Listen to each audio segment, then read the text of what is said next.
Sambalpur Kuchinda range तुरई बांके अंचल में बुलुछि असुस्थ दंता हाथीर पछगोड़े क्षत जोगु जंत्रणा छटपट हेउछे। गुरुवार संध्यारे हठात एक दंता हाथी जंगल भितरु बाहरी रास्तारे बुलुथिला। हाथी को देखि रास्तारे जाउथिबा यात्री माने सेल्फी उठाइथिले, किंतु हाथी लोकंको आक्रमण करिबा परिवर्ते अटकी रहुथिला। हाथीटी स्थानीय शिव मंदिर आड़े चली जाइथिबा बेले किछि लोक हाथीर पिछा करिथिले, तेबे हाथीर पछ गोड़े क्षत चिन्ह थिबा देखिबाकु पाइथिले। हाथीटी सुंढ उठाई लोकमानंकु साहाय्य मागुथिबा नेई लोके मध्य कहुछन्ते। तेबे ए संपर्करे वन विभाग पाखरे किछि खबर नथिबा बेले हाथीर चिकित्सा जरूरी बोली कहिछन्ते।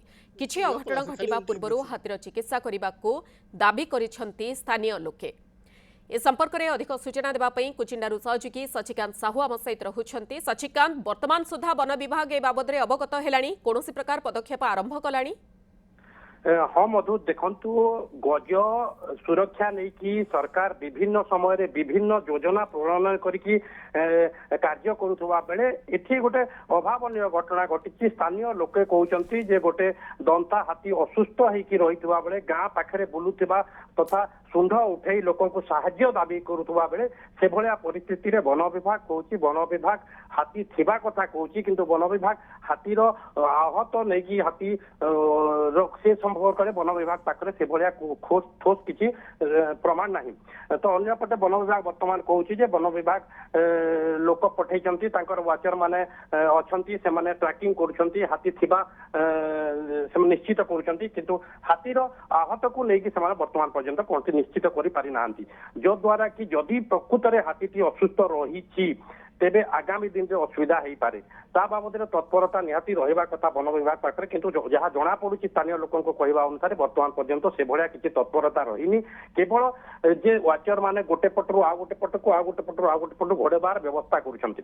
तो सबुठारु बड़ विडंबनार कथा हला जे गोटे हाथी जे कि तुरई बांकी रास्तार दैतारी बाल निकटरे जंगल रे से थिला एवं से रास्ता कड़ को चली आसुची। लोके ता पाखरु सेल्फी उठाउचंती, लोके ता पाखरे छिड़ा भी होचंती, किंतु हाथी से भलिया आक्रमणात्मक पदक्षेप कौनसी ग्रहण करूनी कि कौनसी लोक को आक्रमण करूनी। तेबे शशिकांत, ए पर्यंत जहाँ आपण सूचना रखुछंती केवल वाचर माननकु छाड़ी दे वरिष्ठ अधिकारी कर्मचारी माने चुप होई बसी रहिछंती।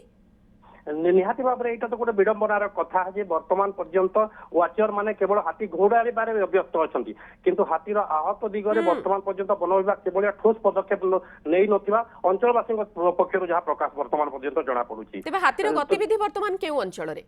हाथीर गतिविधि वर्तमान से तुरई और बांके रास्तार दैतारीपाली निकट में रही सूचना दौरान गाँ लोके जे गाँ जंगल को से पलाऊँच किसी समय जंगल रहा पुणी रास्ता कड़ को चली आसुवर गाँ वाले जहाँ सूचना दौरान गाँ लोक जहाँ सूचना प्रदान कर पड़ुची हाथीटी एवं हाथीटी जहाँ भी अनुमान करा हाथीटा किसी गोटे साहाय्य मागुची भाया गाँ लोक जहाँ प्रकाश कर ये गोटे स्पष्ट सूचना सामना को पुणी आसुची जे वन विभाग केते निष्क्रिय रहुछि, ठीक भाबरे कार्य तुलाउ नाही। ये गोटे तार ज्वलंत उदाहरण। एठारे हाथी कौनसी प्रकार असुविधा करू नाही, लोकों को आक्रमण मध्य करू नाही, तेणु हुए तो ताकू सहजरे ट्रांकुलाइज करा जाई परिबो, तार चिकित्सा यथाशीघ्र आरंभ करा जाई परिबो, किंतु ए दिगरे वन विभाग तत्परता बिल्कुल नाही। आपण खबर पर नजर रखंतु, वन विभाग वरिष्ठ अधिकारी सहित टिके जोगाजोग करंतु, तांकर प्रतिक्रिया कोन आगको कार्यानुष्ठान तांकर ए बाबद रे आमे जानिबा पई चाहिबो। बहुत बहुत धन्यवाद शशिकांत साहू कुचिंडारू सहयोगी रहिथिले जे पूरा खबर को नहीं अधिक सूचना रखुथिले।